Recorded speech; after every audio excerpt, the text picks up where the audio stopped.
Good evening, everyone, and welcome to Sept Let Review. Okay, so tonight we're going to discuss some professional education concepts. Okay, so welcome sa ating live, and if you wish to replay our live sessions, you may enroll here in Sept Let Review for only 150 pesos lang, mga chers.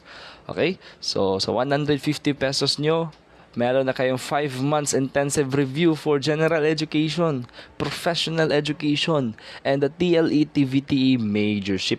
Okay, yung tatlong yan. Okay? For only 150 pesos. Hindi lang dyan nagtatapos, mga chers. Meron din tayong monthly Macboard exam, so only takes. Okay? And exclusive group chats and Facebook group page. And lahat ng ating live lectures are recorded and will be uploaded sa ating exclusive Facebook group page. Okay? So what are you waiting for? Enroll now here at Certainly Let Review. Okay? So let's start. Hello, Chair Oli. How are you? Bro. Okay. Number 1. Okay, so during our live, I highly encourage everyone to participate. Okay? Participate kayo by commenting your answers and then the number of that item para ma-determine natin, okay? Okay, number 1.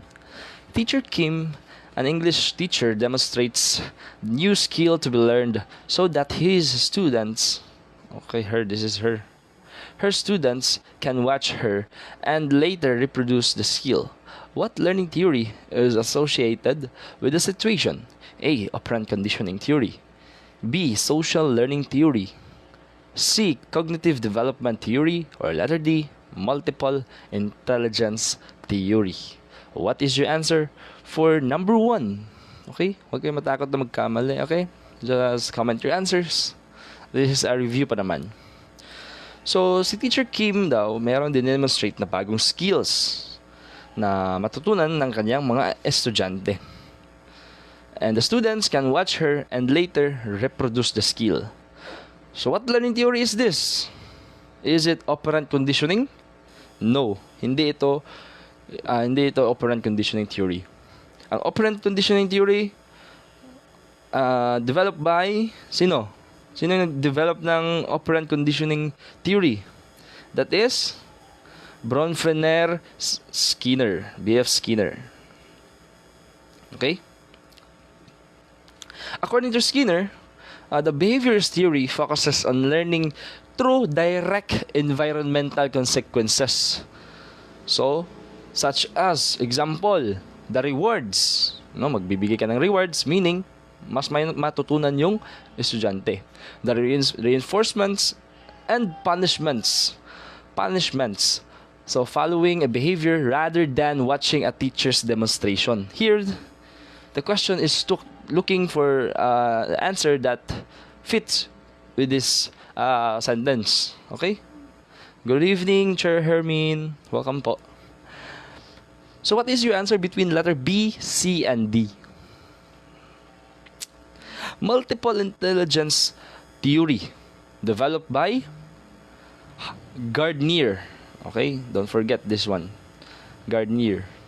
So, according to Howard Gardner, that humans possess at least 8 distinct types of intelligences. Musical, spatial, linguistic, rather than a single general intelligence. Okay? So, letter D is wrong. What is your answer between B and C? The answer here is letter B. Social learning theory. Okay, social learning theory. Social learning theory formulated by sino? Sino nag-develop ng social learning theory?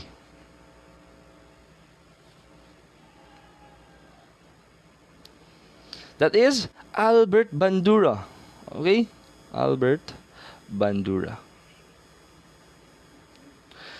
So according to Albert Bandura, People can learn new behaviors and skills simply by observing others. Okay, watching. Okay, so that is modeling. So teacher Kim acts as a live model. So when she demonstrates the skill, students engage in the 4 cognitive steps of observational learning required to replicate it. Okay? So the answer for number 1 is letter B. Very good, top-notchers. Cognitive development theory is wrong. Sino nag-develop ng cognitive development theory? Developed by? Ang makakatamang sagot ay merong house and lot. Developed by John Piaget. Okay, John Piaget. So, under cognitive development theory, it explains how children construct a mental model of the world through 4 stages of biological readiness and internal mental schema adaptation, not through social imitation. Okay, the answer for number 1 is letter B, social learning theory. Learning through observing.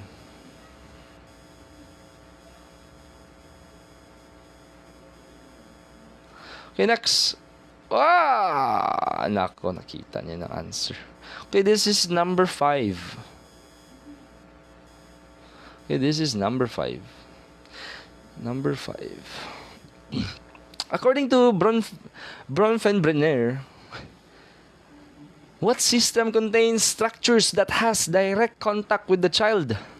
Okay, direct contact with the child. A, microsystem. B, ecosystem. C, mesosystem. Or letter D, chronosystem. What is your answer for number 5? According to B.F. Skinner. Ay, hindi. Ay, nako, B.F. Skinner. Wait lang.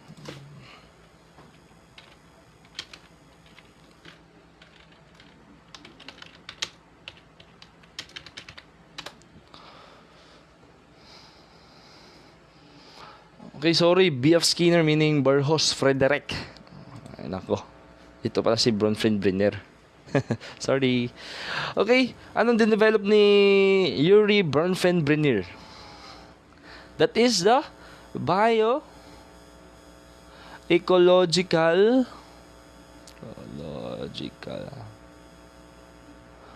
system. Okay, that is the bioecological system theory. So, what is your answer? The ecosystem is wrong, okay?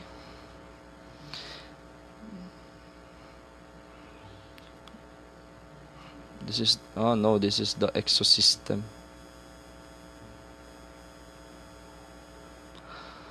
So, in this theory, it contains settings that affect the child indirectly.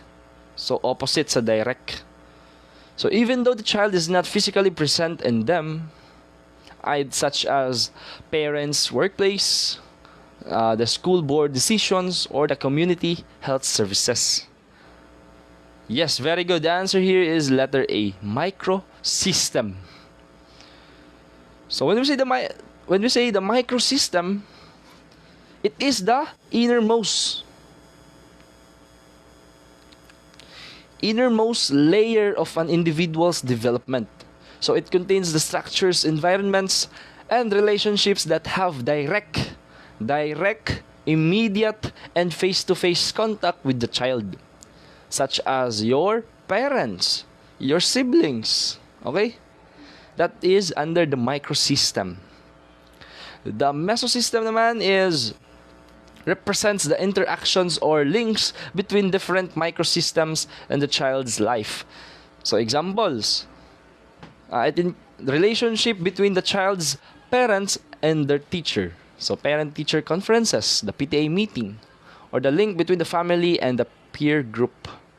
Chronosystem, this system represents the dimensions of time encompassing socio-historical events, technological shifts, and life transitions, such as family divorce, the pandemic, no? Or the child is moving to another city. So with this, it influences development over a lifespan. Okay, the answer for number 5 is letter A. Very good, top-notchers. Next, number 10. Number 10, which theory operates on the stimulus response principle? Which means all behaviors are caused by external stimuli.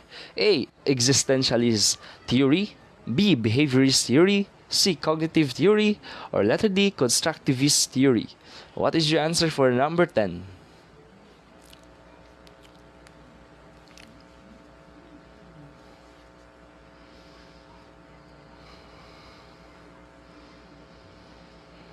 External stimuli.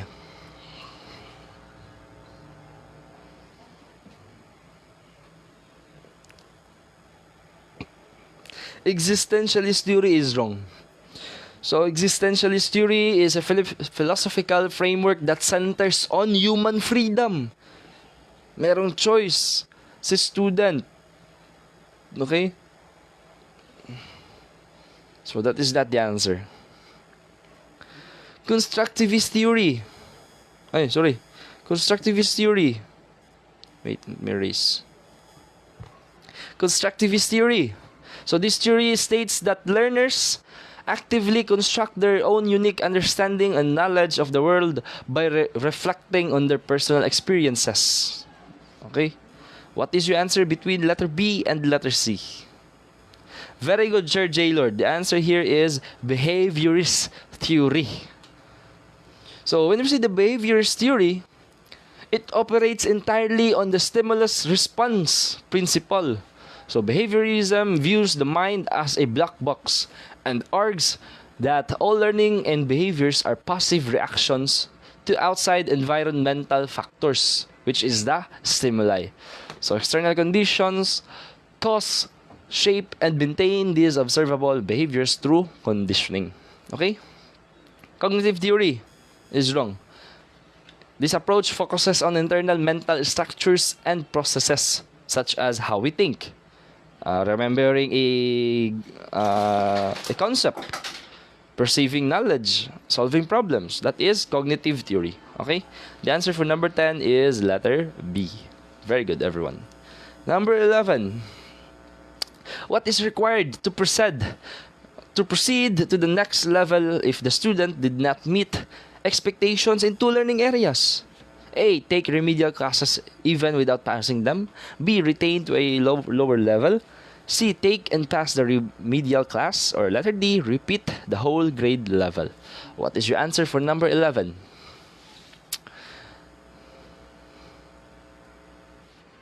This is under the DepEd Order number 8 series of 2015 and DepEd Order number 13 series of 2018.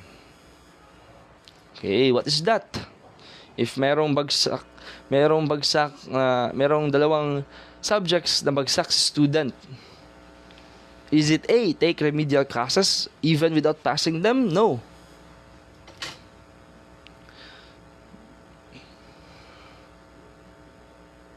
So if they fail in a remedial class, meaning retain yung student. Okay?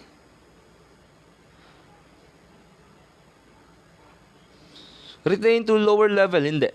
Example, grade 6, hindi sila pwedeng bumalik sa pagka-grade 5.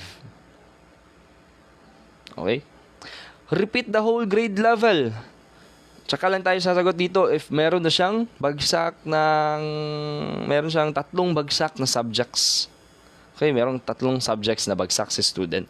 The answer here is letter C.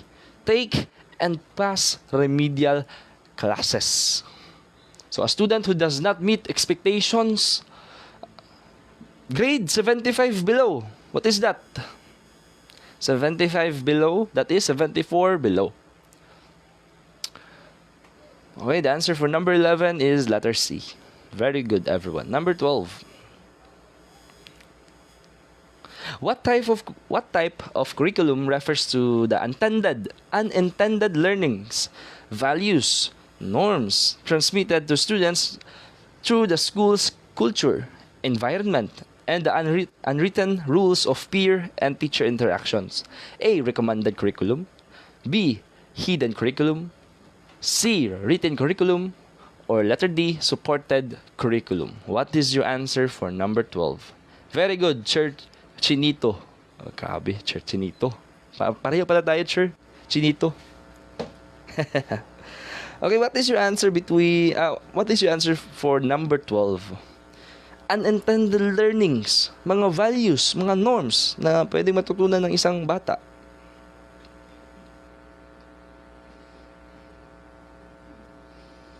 Okay? Written curriculum, this is the school forms. School forms, 137, the lesson plan, no? Mga report card ng isang students. That is the written curriculum. Recommended curriculum is ito yung mga policies, mga guidelines. Guidelines proposed by the sino? Mga secretaries, the ed secretaries, okay? That is recommended curriculum. What is your answer between letter B and letter D? May sumagot ng letter B. Yes, very good everyone. The answer here is letter B. Hidden curriculum. Hidden curriculum refers to the unofficial, unwritten, and often unintended lessons such as the values, the norms, the attitudes, the perspectives that students absorb while in school. Okay? That is hidden curriculum. Supported curriculum naman encompasses the physical and instructional resources. Example ng supported curriculum: the books, the lab equipment, okay? Laboratory equipment, tools, and equipment, okay? The answer for number 12 is letter B. Very good, top-notchers. Number 13. Which curriculum model is characterized by its linear and objective-centered approach, proposing 4 fundamental questions regarding educational purposes, education experiences, organizing experiences,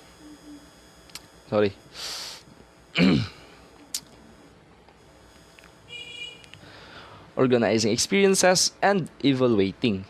A. Ralph Tyler model. B. Helda Taba model. C. Saylor and Alexander model. Or letter D. Wheeler model. What is your answer for number 13?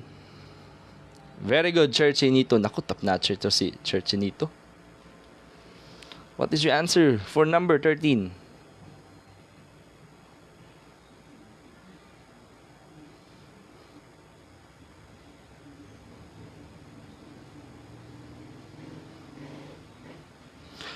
So, characterized by a linear and more objective-centered approach, 4 fundamental questions.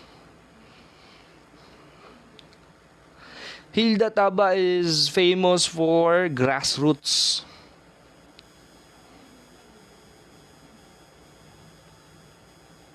Grassroots approach.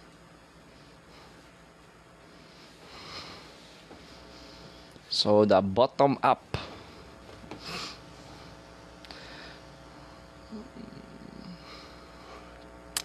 Saylor and Alexander model. Ito yung 4 sequential steps ng curriculum. Sequential steps ng curriculum. First, the goals or the objectives. The curriculum design. Third, curriculum implementation. And lastly, the evaluation. So, that is planning a curriculum. Okay? So, what is your answer between letter A and letter D?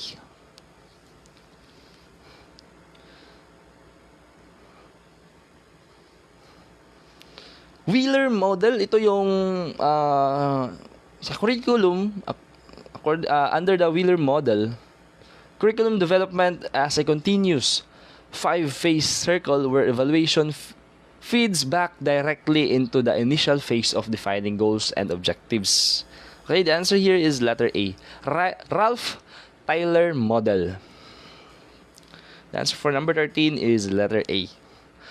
So, Ralph Tyler model, or let's say objective model. So, Ralph Tyler model is a classic linear and objective-centered framework. So, it is systematically outlines curriculum development by addressing 4 fundamental questions. First, purpose of the curriculum. Next, experience of what learning experiences can be provided to attain these goals. Next, organizing. And lastly, evaluating. Okay, the answer for number 13 is letter A. 14. In Daniel's staff... Oh, what's this? Ay, nako, Redmi. Ano ba naman yan? Ayla.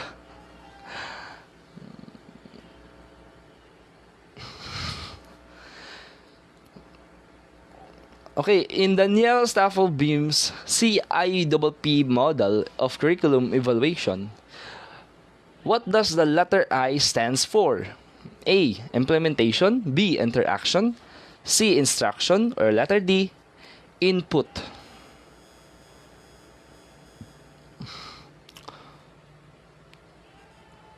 Excuse me. This is context. This is process.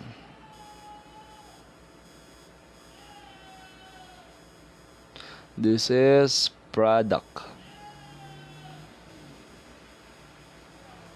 So what is letter I stands for? Dan follow na. Thank you, Sir Chinito. Thank you po sa follow. It means a lot. Enroll ka na, Sir Chinito. Pareha tayong Chinito eh. Okay, the answer for number 14 is letter D. Input. Okay, that is input. The answer for number 14 is letter D. 15. Teacher Sarah believes that the curriculum should be organized around the current needs, interests, and abilities of the learners rather than rigid subject matters. Which curriculum design is she advocating? A. Subject-centered design. B. Problem-centered design. C. Learner-centered design. Or letter D. Core design. Students' needs, interests, abilities of the learners rather than subject matters. So, automatic wrong si letter A. Rather eh. Merong word na rather.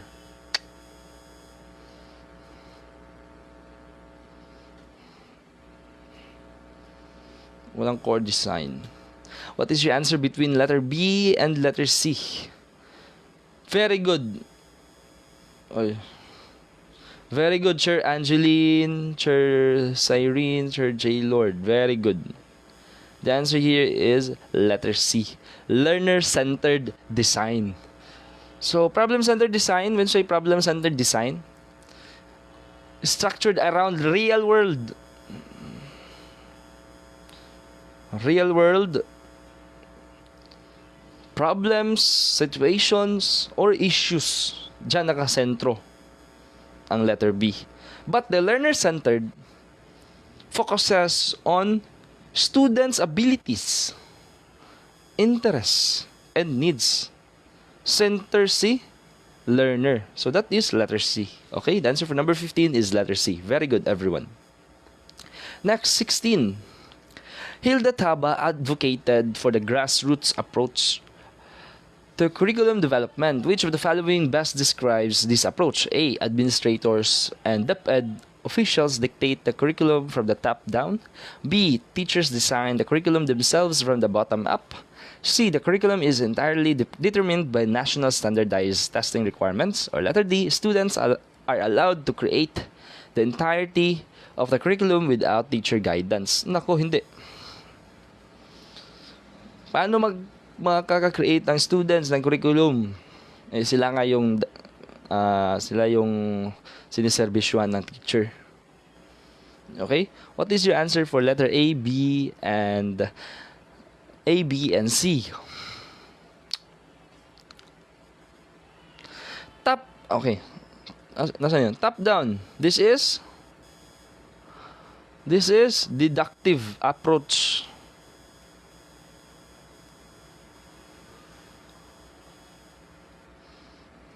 Okay, letter A is wrong.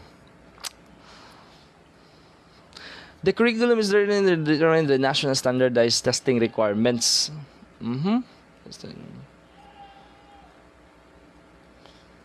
So this focuses on the outcome of the curriculum, hindi process. So letter C is wrong.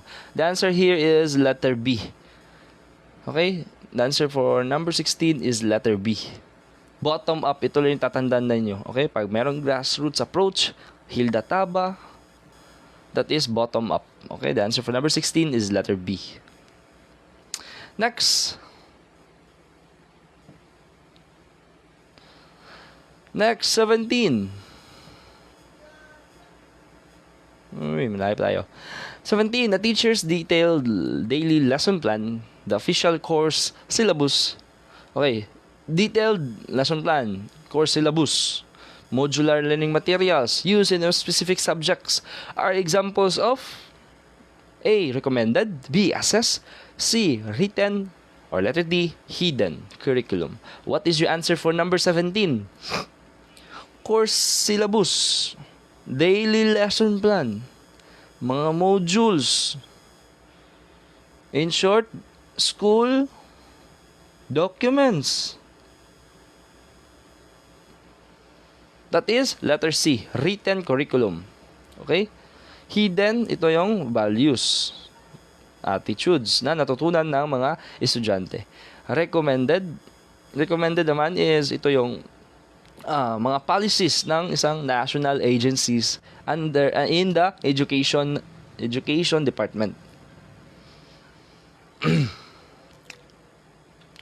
Assess curriculum, ito yung mga tools used to evaluate students' progress. Okay, the answer for number 17 is letter C. 18. Which philosophical foundation of the curriculum emphasizes learning by doing? Learning by doing. Experiential learning. Okay, learning by doing. Gets ko na to. And solving real-life problems to prepare students for a changing democratic society. A. Progressivism. B. Perennialism. C. Essentialism. Or letter D. Existentialism. What is your answer for number 18? Let me drink a water. Sakit na yung throat. Excuse me.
Hello, mic test.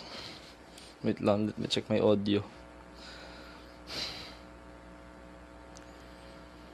Tonight is brighter when you look up in the sky. Na na na na na.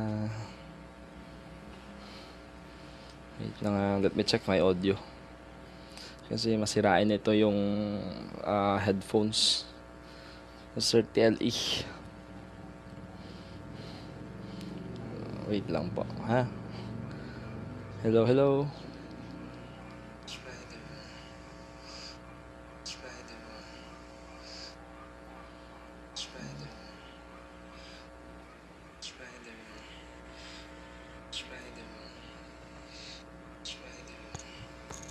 Hello.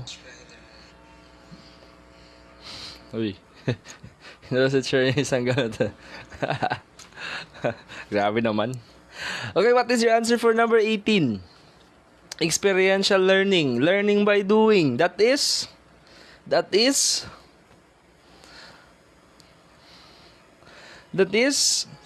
learning by doing. That is John Dewey. That is progressivism. The answer for number 18 is letter A. Perennialism, ito yung, if meron kayo nakita mga great books, Western civilization, okay? Not solving real life problems, that is perennialism. Essentialism, that is the 3 R's. Reading, writing, arithmetic. Excuse me. Existentialism, meron choice si student. Meron freedom. Okay? Very good, everyone. Number 18. The answer for number 18 is letter A. Next, 19. Kindly read Churchinito. Kindly read the number 19.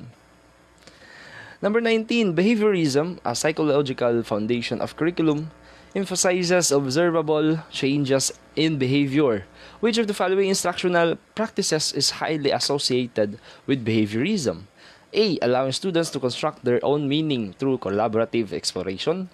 B. Focusing on self-actualization and personal development. C. Emphasizing memorization of dates and historical facts. Or letter D. Using rewards and positive reinforcement to shape desired student responses. What is your answer for number 19? Behavior. So, highly associated with behaviorism.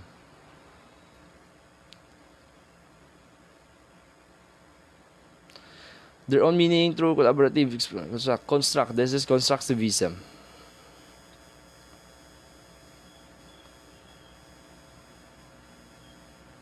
Letter A is wrong. Focusing on self-actualization. This is humanism. So what is your answer between letter C and letter D? Behavior. Pag merong behavior associated yan ng mga rewards, punishments. Okay? The answer here is letter D. Automatic wrong, letter C. Promoting memorization. Okay, the answer here is letter D. Using rewards and positive reinforcements to shape desired student responses. Okay, the answer for number 19 is letter D. 20. Among the stakeholders of the curriculum, who holds the primary responsibility for the day-to-day implementation of planned curriculum? Day-to-day implementation of planned curriculum in the actual classroom setting. A. The school principal. B. The teacher. C. The ed, or letter D. The parents. D na lang. Okay lang yan, Sir Angeline. No worries po. Wag daban, Sir Oli. Wag ka nang magdadabog. Okay, live your life. Okay? So what is your answer for number 20? Day-to-day implementation of the curriculum in the actual classroom setting. That is the teacher tayo. Okay? The answer for number 20 is letter B. 21. who is often considered the father of progressive education and profoundly influenced the learner-centered design of the curriculum through his philosophy of learning by doing. Klarong-klaro. A. Ralph Tyler. B. B.F. Skinner. C. John Dewey. Or letter D. John Piaget. What is your answer for number 21? Ralph Tyler is wrong. Ralph Tyler, considered as the father of curriculum evaluation. Father of curriculum evaluation, that is Ralph Tyler. B.F. Skinner, he is father of operant conditioning. Okay, father of curriculum evaluation, Ralph Tyler. Father of operant conditioning, B.F. Skinner. Learning by doing, father of progressive education, that is letter C, John Dewey. Okay. John Piaget, father of cognitive development. Okay.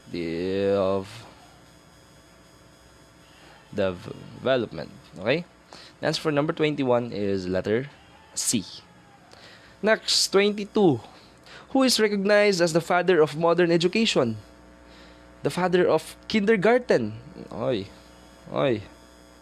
For establishing an educational system centered on play, self-activity, and the development of the child's natural abilities. A. Friedrich Frobel. B. Johann Heinrich Pestalozzi. C. Maria Montessori. Or letter D. John Amos Comenius. What is your feelings? What is your answer for number 22?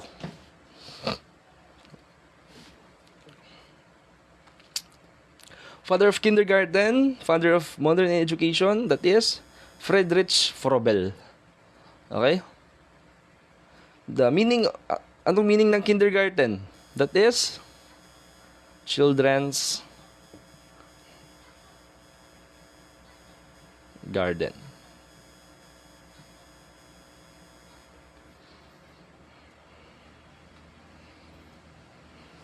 Pestalozzi method, mentor of Frobel.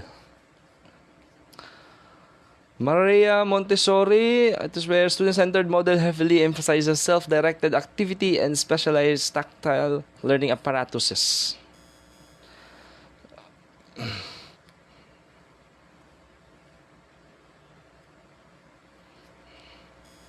Okay, the answer for number 22 is letter A. 23. Which psychologist is widely acclaimed as the father of behaviorism due to his rejection of mentalist concepts and his insistence that psychology must focus strictly on objective, observable actions? A. B.F. Skinner. B. John B. Watson. C. Ivan Pavlov. Or letter D. Edward Thorndike. What is your answer for number 22? Father of behaviorism, that is Watson. Operant conditioning, classical conditioning. Ivan Pavlov is father of classical conditioning. Edward Thorndike, law of effect. Yan lang mga keywords. Father of behaviorism is John B. Watson. Okay, the answer for number 22 is letter B. Next, 25. Which influential figure in psychology is called the father of operant conditioning for his extensive work on how reinforcement and punishment shape animal and human behaviors? A. B.F. Skinner. B. John B. Watson. C. Albert Bandura. Or letter D. Leigh Vygotsky. What is your answer for number 25? Operant conditioning. Sinabi ko na ito kanina. That is B.F. Skinner. John B. Watson, father of behaviorism. Albert Bandura developed the social learning theory. Lev-Vygotsky cultural theory of socio-cultural theory of cognitive development, or the ZPD, pinaka-famous. Zone of proximal development. The answer for number 25 is letter A. 26. Which historical figure is known as the father of psychoanalysis? Mind, ego, defense mechanism, psychosexual stages of development. That is Sigmund Freud. Okay? The answer for number 26 is letter B. Sigmund Freud. Carl Jung is wrong. Okay? Carl Jung established analytical psychology. Erik Erikson is wrong. Ito yung develop niya is the psychosocial development. The 8 stages of psychosocial development. Alfred Adler. No. Di sikat. Okay, the answer for number 26 is letter B. 27. Which historical figure is known as... Ay nako. 27. Which psychological pioneer is considered as the father of humanistic psychology, alongside with Carl Rogers for his focus on human potential, free will, and his famous hierarchy of needs? Nako, very easy. Very easy. That is hierarchy of needs. That is Abraham Maslow. That is Maslow. William James, father of American psychology. Thorndike, father of modern educational psychology. John Piaget, cognitive development. Okay? The answer for number 27 is letter A. 28. In the revised version of Bloom's taxonomy, which cognitive domain level is demonstrated when a student critiques a research paper? Okay, critiques a research paper based on criteria and rubrics. A. Analyzing. B. Evaluating. C. Creating. Or letter D. Understanding. Understanding. What is your answer for number 28?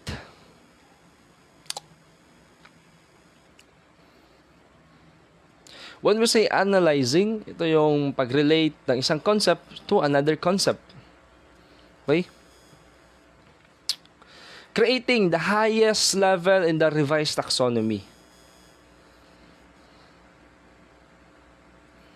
So, that here, merong critiquing based on a rubric.